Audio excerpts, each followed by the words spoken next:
Oleme eelmistes peatükkides vaadanud mitmeid rakendusi, mis telefoniga kaasa tulevad. Kuid nagu ma kursuse alguses ütlesin, on telefoni võimalik rakendusi juurdegi laadida ja seda saab teha läbi rakenduste poe. Selles peatükis vaatamegi, milliseid rakendusi rakenduste poes on ja kuidas neid alla laadida saab. Osad rakendused on rakenduste poes ka tasulised, nii et kui sul on huvi tasulisi rakendusi alla laadida, läheb sul nüüd vaja oma pangakaardi andmeid, mida rakenduste poodi sisestada.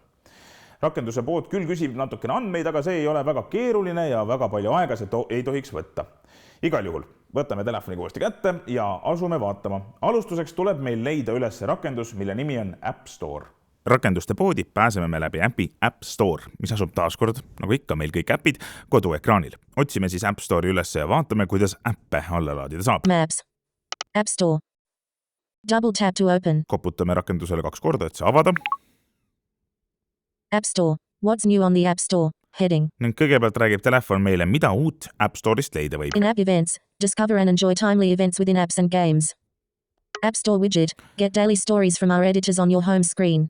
Lubatakse meile võimalust panna App Store'i reklaamid endale koduekraanile. Safari extensions on iOS. Find helpful browser extensions in the new Safari extensions category. Nüüd antakse teada, et läbi App Store'i on võimalik ka Safarile lisafunktsioone laadida. Your searches, browsing, purchases, device trust score and Apple Arcade gaming activity may be used to personalize your experience, send you notifications, provide and improve the store and Apple Arcade, and prevent fraud.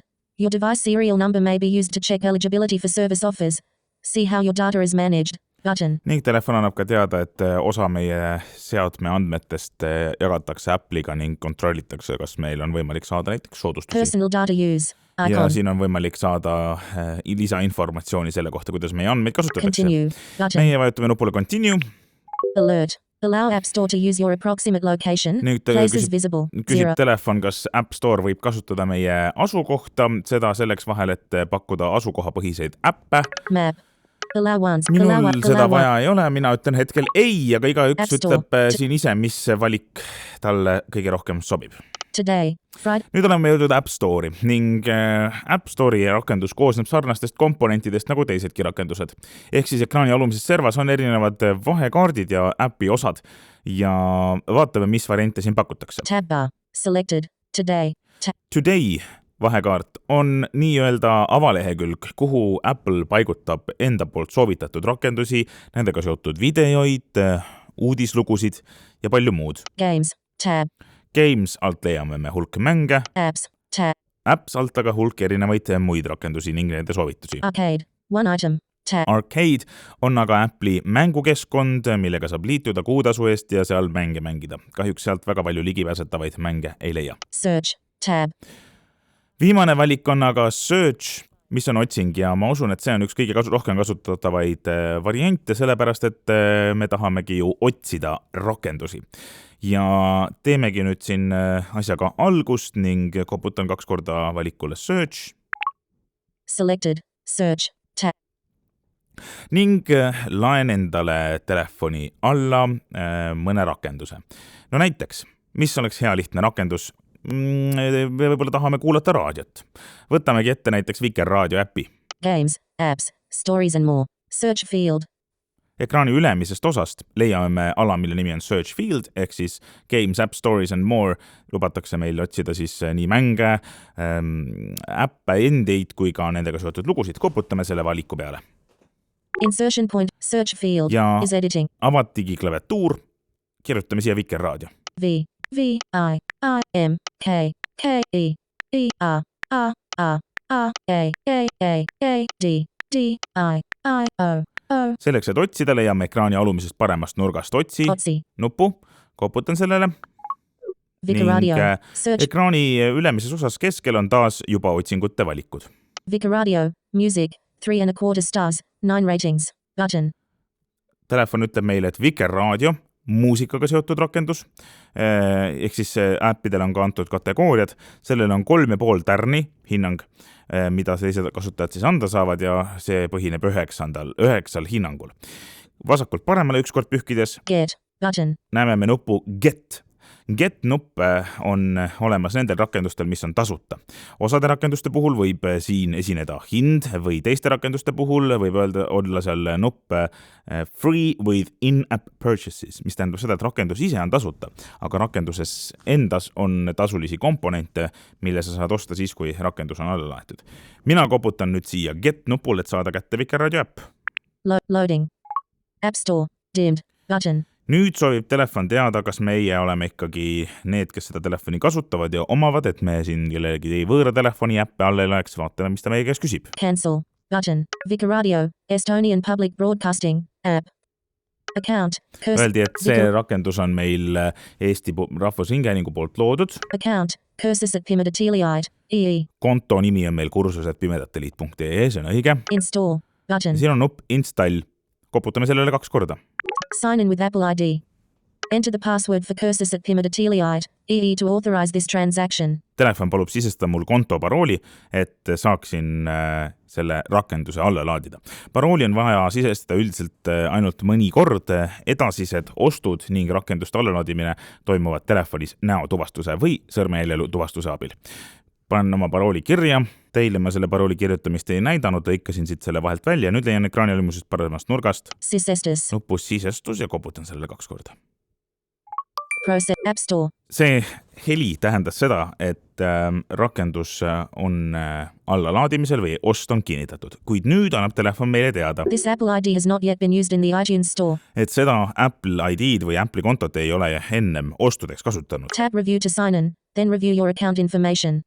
Ja seetõttu on Apple'il nõue, et me kontrolliksime veel kord oma konto andmed üle. Seda toimingut tuleb õnneks teha vaid 1 kord ühe konto jooksul. Cancel. Review. Button. Mobile data. Telefon mõtleb Next. ning nüüd on meil ees järgmine ekraan. Complete your Apple ID. Heading. Tuleb meil lisada Apple ID-le erinevaid informatsioone. Next. Button. Kursused pimedateliide. EE. Kursused pimedateliit.ee on meie konto nimi. To make purchases with your Apple ID, you need to accept the Apple Media terms and conditions, then add a payment method. Selleks, et Apple ID-ga oste sooritada ning rakendusi osta, tuleb meil lisada ka oma pangakaardi andmed. Me küll üritame hetkel alla laadida tasuta rakendust, kuid päris mitmed rakendused on ka tasulised. Nende hinnad jäävad sinna 1 euro kuni mitmesaja euro kanti. Üldiselt on aga äpi hinnad sellised 10 euro kandis ja isegi odavamad. Estonia. Button. Meie asume Eestis. Agree to terms and conditions. Tickbox. Unticked. Ning meile näidatakse hulka kasutustingimusi, mida me taaskord ei hakka ette lugema, vaid märgime siin ära. Tickbox on siis selline linnukese kast, kuhu meile tuleb 2 korda koputada, et see ära märkida. Agree to terms and conditions. Tickbox. Unticked. Double tap to toggle setting. Seda ütleb ka telefon. Double tap to toggle setting, et koputa 2 korda, et siis linnukene siia kasti panna. Ticked. Ticked, ütleb telefon. See tähendab seda, et me oleme nüüd nõustunud reeglitega. By tapping next, you acknowledge that you agree to the Apple Media Services terms and conditions. Telefon ütleb meile ka, et kui vajutame next, oleme nõustunud Apple'i meediateenuste reeglitega. Full stop. Your Apple ID information is used to enable see how your data see how Next nupu leiame me aga sedapuhku ekraani ülemisest paremast nurgast. Next. Button. Vajutame sellele 2 korda. Next. Payment method. Heading level 2. Ning vahepeal vahetus ekraan, kuid Apple sellest meile teada ei andnud, eks neilgi on vahel ligipääsetavusel probleeme. Vasakult paremale pühkides on aga alati hea meetod kontrollida, kas ekraani peal midagi juhtus. Payment method on nüüd järgmine variant, mida meile pakutakse, ning siin on meil võimalik lisada oma pangakaart. You will not be charged until you make a purchase. Apple ütleb ka, et kaardi pealt raha maha ei võeta enne, kui sa ostu teed. Credit/debit card Visa, Mastercard, American Express, radio button, unticked. Ostumeetodite hulgas on meil krediitkaart, ehk siis Visa-kaart, Mastercard, American Express. Mitmed Eesti pangakaardid täna on juba nii-öelda Mastercardi tüüpi andmetega, mis tähendab seda, et sinu pangakaardil peaks olema olemas kõik numbrid, mida Apple õige pea küsima hakkab. Mobile phone, radio button, Unticked. Võimalik on ka Apple'i poes ostetud rakenduste summad lisada oma mobiiltelefoni arvele None. Radio button. Ticked. 3 of 3. või kuna me ostame hetkel tasuta rakendust, on meil valik ka none, ehk siis me ei soovi lisada siia ühtegi pangakonto kaarti.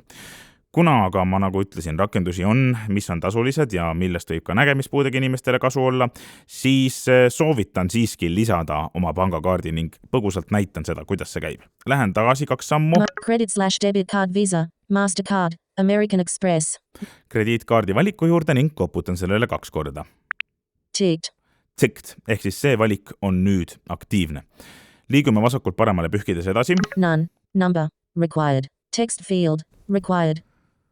Double tap to edit. Use the rotor to access misspelled words. Siia välja tuleb meil nüüd sisestada kaardi number. See on pikk number, millel on 4 korda 4 numbrit ja asub see tavaliselt kaardi esiküljel. Use camera to scan card. Button. Siin on meil ka nupp, mis lubab meil teha pilti kaardist ja tuvastada need numbrid automaatselt.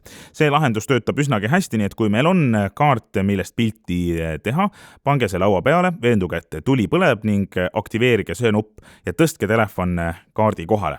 Kui telefon on kõik numbrid ära näinud, siis ütleb ta ise, et kaardi andmed on kätte saadud. Aga vaatame, mis numbreid siia veel käsitsi küsitakse. Expires. Text field. Required. Expires, tähendab siis kaardi kehtivusaja lõppu kuud ja sellel siis on 2 numbrit. / kaldkriips ja Y tähendab see siis aastat. Järgmine tekst. CVV on siis kaardi tagaküljel olev turvakood, mis tavaliselt koosneb 3 numbrist. Seejärel küsitakse meile siin väljas Billing name. Heading level 2. Billing name, kellele hakatakse arveid saatma. First name. Eesnimi. Surname. Rosin. Siin on juba minu nimi ära täidetud, Jakob Rosin. Billing address. Heading level 2. Ja järgmiseks küsitakse ka aadressi. Street. Required. Tänavanime. Street. Street. Optional. Sellel on 3 lahtrit. Tänavanimi, maja number ja korteri number. Postcode. Postiindeks. City/county. Linn. Phone. 1. Telefoninumber. 1, 2, 3, 4, 5. Country/region. Ja riik. Apple uses industry standard encryption to protect the confidentiality of Lõpus antakse teada, et Apple krüpteerib meie andmed, et meie konfidentsiaalsust säilitada. Miks ma neid andmeid hetkel ise ära ei täida? Privaatsuse tõttu ei ole minul soovi, et teie minu kaardiandmeid näeksite, aga kui te olete eelnevates peatükkides tähele pannud, siis midagi keerulist siin ei tohiks olla, tuleb vaid väljale koputada ning ekraani olumises osas olev klaviatuur, selle pealt siis numbrid ära täita ning kui kõik hästi läheb, peaks saamagi kaart kenasti lisatud ja rakendused ostetud. Mina aga kirjutan nüüd oma andmed ära ning seejärel vajutan nuppu Next ning vaatame, mis siis edasi saab. Nii, mina olen nüüd oma andmed ära täitnud ning vajutan nupule Next. Apple ID completed. Heading level 1. Ja tuligi mulle teade ekraanile, et Apple ID on completed. Can now be used to access all Apple services. Ja seda kontot saab nüüd kasutada kõikide Apple'i teenuste kasutamiseks. Continue. Vajutan nupule Continue. Vicar Radio. Search field. Ja oleme tagasi otsingus, kust me enne kadusime ära, ehk siis Vicar Radio äpi otsingus. Vaatame, mis sest äpist vahepeal saanud on. Puudutan ekraani keskosa uuesti, kus otsiku tulemused on. Vicar Radio. Music. 3.25 stars. Ja tõmban vasakult paremale, nagu ikka järgmise elemendi juurde minnes. Get. Siin on endiselt Get nupp. Tundub, et äppi ei ole veel alla laetud. No koputame siia uuesti, vaatame, mis juhtub. Loading. Apps. Install. Ja nüüd kuvati meile nupp Install. Install. Button. Koputan sellele 2 korda. Ja nüüd tuleb mul kirjutada siin taas kord oma kontoparool. Ma tean, see esimene kord on tüütu ja üsnagi piinarikas, aga ma luban, et hiljem on rakendust ostmine palju lihtsam. 2. Vajutame ekraani all paremas nurgas olevat nuppu sisestus. Process. App Store. Ning nüüd käis kõll App Store. ning App Store teatab, et loading, mis tähendab seda, et rakendust laetaksegi alla. Vicar Radio. Kui me nüüd vaatame Vicar Radio äpi kõrval olevat nuppu, Open. Button. on see muutunud nupuks Open, ehk siis siit saame megi Vicar Radio äppi avada. Kuid loomulikult me ei pea minema App Store'i, et uusi äppe avada. Lähme nüüd koduekraanile ja vaatame, kas Vicar Radio äpp on ka sinna tekkinud. Weather. Olen jõudnud koduekraanile ja vaatan siin natuke ringi. Vicar Radio. Ja viimane äpp ongi Double tap. 15. Vicar Radio. Vicar Radio äpp ongi meil koduekraanil olemas, aga seda siis koduekraani teisel leheküljel, ehk siis, kui mäletate, tuleb koduekraani lehekülgi pöörata sõrmedega, 3 sõrmega paremat vasakule ja pühkides ja teisel leheküljel ongi Utilities, Vicarradio. Vikerraadio äpp. Kui ma nüüd Double- koputan Vikerraadio äpi peale, hakkaski Vikerraadio meil mängima. Muusikat ma teile mängida ei saa kahjuks, kuna meil puuduvad selleks vastavad õigused, aga niimoodi ongi võimalik äppe alla laadida. Ja selline ongi App Store. Loodan, et see keeruline tants selle krediitkaardi ümber teid väga ära ei hirmutanud. Nüüd oled sa tuttav App Store'i ehk rakenduse poe peamiste funktsioonidega ning oskad äppe alla laadida ja telefoni paigaldada. Vaata natukene ringi ja leia endale lemmikrakendusi. Neid on siin tõepoolest palju. Aga samas pane tähele, et kõik rakendused ei pruugi olla ligipääsetavad. Selleks, et leida endale sobivaid ligipääsetavaid lahendusi, on olemas internetikeskkond applevis.com. See on vabatahtlikel põhinev inglisekeelne kogukond, kuhu laetakse üles erinevate rakenduste kirjeldusi ja ülevaateid sellest, kui ligipääsetavad nad on. Nii et kui mõni rakendus meeldib, võid kiigata applevis.com ja vaadata, kas keegi juba on öelnud, kui ligipääsetav see rakendus on.